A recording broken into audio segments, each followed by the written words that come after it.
Hello, everyone, and welcome to another episode of I Made That. I'm your host, Chloe M, and today I am doing a solo episode. So, I just wanted to pop on here and kind of talk through a couple things. We've been getting a lot of really great feedback from people across the board, but there are a couple of topics that people keep asking about. So, one of the big things that has been coming up with both clients and creatives for me is the use of AI and what that means for the creative industry as a whole.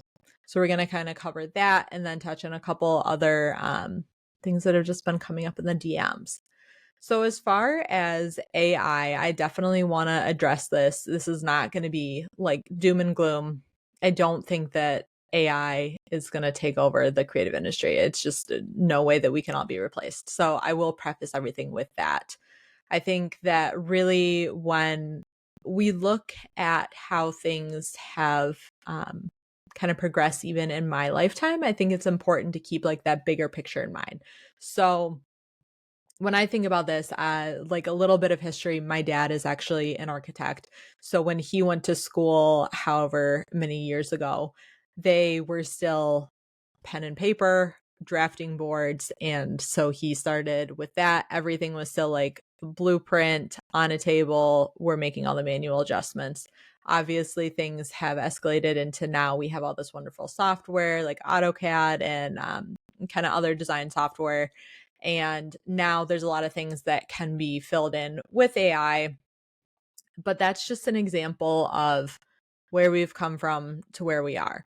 So I want us to kind of keep that in mind. We definitely have these tools that have evolved over the past years to kind of lower the barrier to entry, but it completely hasn't taken away a sector of people. So for example, I'm a graphic designer.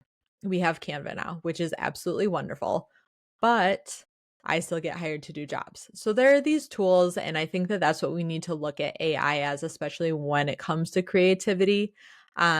It's not something that is able to think creatively on its own. Even stuff like Dolly through like ChatGPT, which is really fun to mess around with. If you guys haven't, go check it out. But basically, as a creative, I use my like thought and experiences. I take in all this information from my clients as to what they're looking for and use that to culminate into a brand. Same thing for my friends that are painters, that are, video production artists. It kind of looks different from artist to artist because of your experiences, because of your eye, because of your preferences. And that's what people are hiring you for. They don't want something that looks standard. So when we use like AI or like generative tools, the thing is basically how it works is it scrapes the internet, and then whatever has been input into that particular generative source, and it comes up with a mishmash of things based on what you're asking it for, which is great. I think it's a really good tool to use for brainstorming. But for people that are looking to generate either art or brand lockups from AI, the thing is, all of this information, it doesn't parse through what is copyrighted and what isn't. So, from a legal perspective, there's still a lot of gray area. So, people are going through litigation where their copyrighted artwork has been used for logos or branding or even prints of other art. So I do try and steer people away from using that. Again, if you want to use Dolly to brainstorm and like get some ideas and then you're going to start sketching some stuff out yourself, fine. I think that's a totally okay way to use AI, but it's not something that's going to necessarily take over the world. The other thing is, I think that, when I'm speaking with other creative professionals, understanding the value that you're providing to your clients beyond just your art or just your services. So when people hire me, the thing is, I have so much experience in working with small businesses, and it's beyond what you would even know to ask me. You're hiring me as a professional to know things that you don't know. And so that's the thing, is even if you are going to get a similar, like, I can make you a logo, AI can make you a logo, but AI is not going to know how to ask you the questions that I need to ask to get you to the end point that you're going to get to.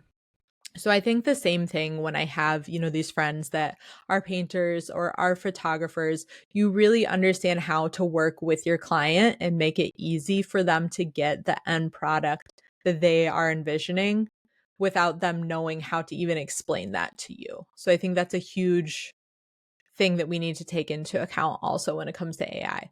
So all my creative friends out there, nobody lose their heads. I don't think your jobs are going away tomorrow. You just definitely need to step up your messaging on the value that you bring beyond just your end product. So I would definitely love to hear your thoughts on how technology has impacted your creative work. If you have any other thoughts, comments, concerns, drop them in the comments or in my DMs. I always love to read through people's thoughts. So we have another thing that keeps coming up too. There's a lot of talk, I think, kind of hand in hand with the AI stuff around capitalism and consumerism and what that looks like from an artist's perspective. I think that we get this almost imposter syndrome when it comes to working as an artist. So how do I value my art? How do I sell something that I'm creating? And what does that look like in a professional manner? I think that a lot of people feel like selling their art is not the most authentic way to go about things. And then I think they struggle with how to price their art. So this is something that I keep seeing come up as well, and something that I'm definitely interested to discuss with some of my guests coming up. I know I have a couple people that are definitely going to cover this. But I think you have to look at it not only from the perspective of the hours and the materials that took to create this, but kind of everything that has culminated in this piece. So people aren't paying just for your single photograph, your single painting, your single piece of ceramics. It is a culmination of all the learning and the experiences that have led up to this exact piece. So don't undervalue yourself. I think that that's a big thing that I see in the artistic community, is people feeling that they maybe aren't worth what they want to be selling their pieces at. But you've spent a lot of time, a lot of your resources to get to this point. And so I think just keep that in mind when you are pricing your items or your services, to, again, just value yourself, understand where that value is coming from, and how you can portray that to your clients or customers. So those are a couple of things that have really been coming across my feed these past couple of weeks. And I'm definitely interested. If you guys have some other topics that you want to cover, let me know. But thank you for tuning in to this episode of I Made That. We will be back again next week with another creative interview. Until next time, keep creating, keep pushing the boundaries, and I will see you next week. Bye.